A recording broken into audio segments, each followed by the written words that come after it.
Nonz. The plot of the very first arc of Nonz will be YouTube confirmed. Now, this is one of my favorite ideas from Nonz, so I hope you guys enjoyed the Valentine's Day special, because what I have for the first arc, I have to say, the Valentine's Day special is exaggerated everything Nonz, but it gives you a feel of what Nonz is as a whole. And this is literally the premise of Nonz. So let me get one thing out the way. A lot of things that you saw in the movie doesn't really happen in the manga, like, the big specials, like the Mood World isn't in the manga because it's too big of an ultimate special. That movie had heavy spoilers, but this arc is way better, and I'm going to tell you why it's better. So let me get into the plot of the Big Al arc. The very first arc in Nonz that I drew back when I was in 7th grade, when I had a heavy One Piece obsession. So the first arc is called Big Al. And Frostbite will be canon because he will be a part of the Big Al arc. So here's what the Big Al arc is all about. I made a short sketch last year about Gabaya and Moy Hero's team facing Zaf in PE, because I wanted to slow down the storyline a little bit just so you can have to see the characters. But since I already made the Valentine's Day special, I don't have to do that. So that is what I love about it.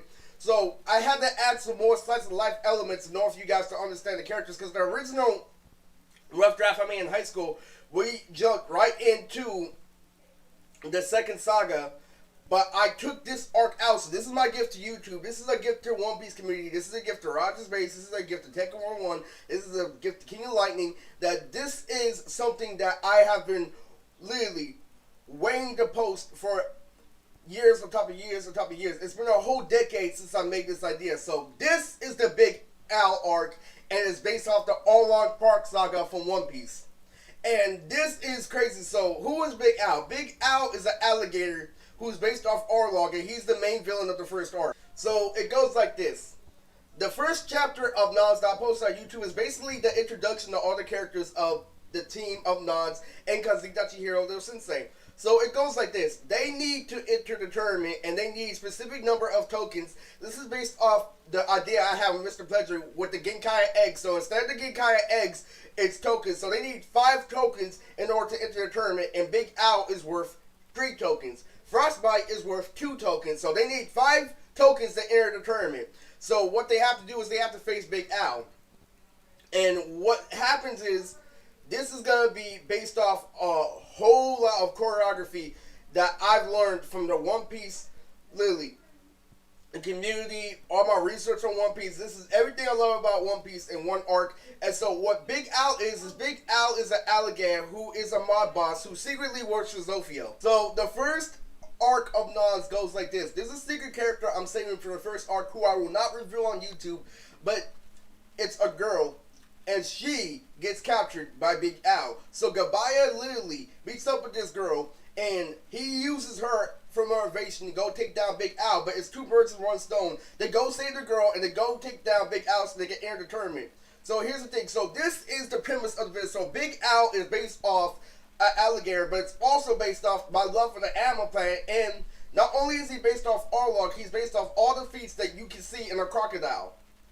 Because my favorite fight in Animal Face-Off is a crocodile versus the great white shark. And he has all the abilities of a crocodile, but he's a chimera. And so he's based off Arlong from One Piece, and he is a mob boss. So what he does is, he literally defeats Gabaya and literally sets the bar for what a villain should be. So if you think that Grenadine was so creative and so fucking hacks, literally being able to throw death beams everywhere, this guy is basically Part 1 Naruto versus Arlong.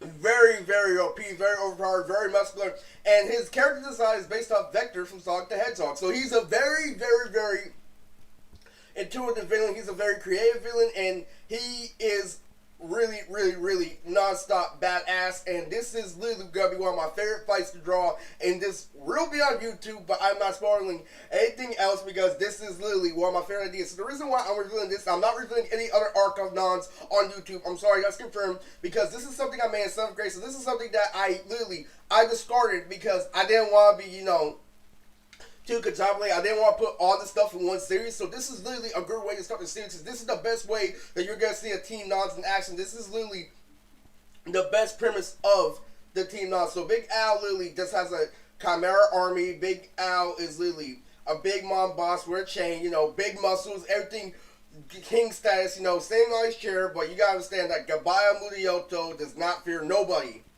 And Gabaya is literally, even though he's a kid, he's outmatched by a villain who's literally basically damn near Kimdachi's level in terms of strength, but Big Al is very, very strong. Not only does he have superhuman strength, he has very, very, very sharp teeth. And how the fuck can a kid stand up to this alligator? It's literally what is going through my mind when I draw this, because this is definitely based off the R1 Park saga, which is one of my favorite sagas in One Piece. If you want insider, I feel like Part 1 One Piece is better than Part 2 One Piece, because R1 is way better. I don't care about power scaling, but R1 literally is one of the most emotional arcs in One Piece. So yes, and my favorite walk in anime is the walk to R1 Park, and that is one of my favorite moments in all of anime. So I just want to give you the rundown. I will be posting chapter by chapter, play by play. And so unfortunately, Boomer is not in this arc, but he does have a good portion in this arc. But let me break down what else is going on with this video. So a little bit on with the Big Al saga. So yes, Boomer does have a couple of scenes in the Big Al saga, but he will not be in the next movie either. So the Curse of the Elephant Statue. There will be Boomer, but he's only going to be there for a second. He's going to be flying at the end where everything's over to check out Gabaya Murioto, because that is his rival. So, Lily. But Boomer is confirmed for the third movie. But the thing with the Curse of the Elephant Statue, so this is why it's based off the Big Al saga. What's going on with this is, Lily, the elephant statue is based off a power struggle I had with a fat girl that literally ruined the premise of my life, tried to ruin my career after I was always known for getting hot girls, that came into my life, that literally destroyed the philosophy of me getting hot girl after hot girl. So using the fat girl as a reverse psychologist, saying that I'm not all who I say I am. So the Curse of the Elephant Statue goes like this. So if you think that the Curse of the Elephant Statue is literally looks just like Zoe, an ancient elephant statue, no. So let me give you the premise of what is going on.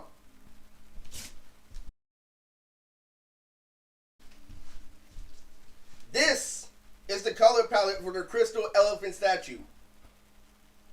This is a Crystal Elephant Statue. It is not a normal statue. It is a living statue. You see how colorful it is? So this is very artistic. This is a very, very heavily based on what happened in the United States, what happened to me personally. And the reason why Malizia is in this movie was not only because of Neferpico, because how much power I had in society, but how much it was taken away from me. But it was taken away from me for the wrong reason. And she's under control of the animal kingdom. So let me get this straight. So the reason why Lisa is based off the Crystal Elephant Statue, and why it is a crystal statue is because it's just for display.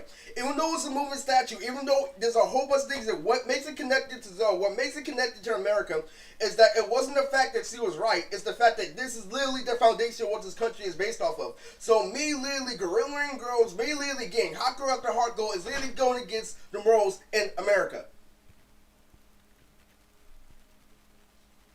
It had nothing to fucking do with literally who's been right and be wrong, because to be morally straight, I was right for literally doing the right decision and leaving before it could be detrimental. But the problem was I left everybody in decay. I left everybody in danger. I had a whole bunch of responsibility that she attacked, but it wasn't my fault because I'm being cock-blocked from that responsibility. I got cock-blocked from Malizia. I got cock-blocked by all those hot girls due to the moral that she hit me in society. So it had nothing to do with literally being right or wrong. When that crystal statue is moving, that is only based off the literally the historical reference. All that is a historical reference that's walking. All that is a walking literally piece of art for display. Malizia is the true MVP of that movie, and that is why it is based off the time I grabbed that for Beat Drop Family, but it's also based off the power struggle I had in real life. Why it took so long to defeat that enemy, because of that very reason. It had nothing to do with literally the moral that actually hit me is the fact that it's what our society is based off of. Our society is based off don't judge a book by its cover, be educated, see it from all sides. But if you do see it from all sides, I made the best decision possible. But it's not like that because of my past reputation. She attacked the fact that I used to be in special ed, that I used to be this and that. But that doesn't change the fact that you can't move on, that I became a different person. And I did something incredibly smart for her to try to call me special needs. And that is what's really, really funny. It doesn't matter how I said it. It's the fact of what I'm doing. The right decision. It doesn't fucking matter. And that's literally the basis of the movie. So basically what happens is this. So when Gabaya meets Felicia, she helps him defeat the main villain of the movie. And that's why it's going to be really good. So if anybody had controversial like thoughts about why Tito ended up with Jume at the end of the Valentine's Day movie, yes, Bennett is coming back and he's gonna get a love interest. No spoilers for the Curse of the Elephant Statue. So that is literally like a tug of war we have with Bennett and Tito. I hope you guys enjoyed that one. But I know you guys are gonna enjoy the Big Owl arc. And it's one of my favorite arc of Nonz. And I will always love this arc of Nonz. I really was gonna leave this out, but I'm like, no. You guys deserve to learn what my seventh great power is. So this is the premise of the Big Owl saga in Nonz.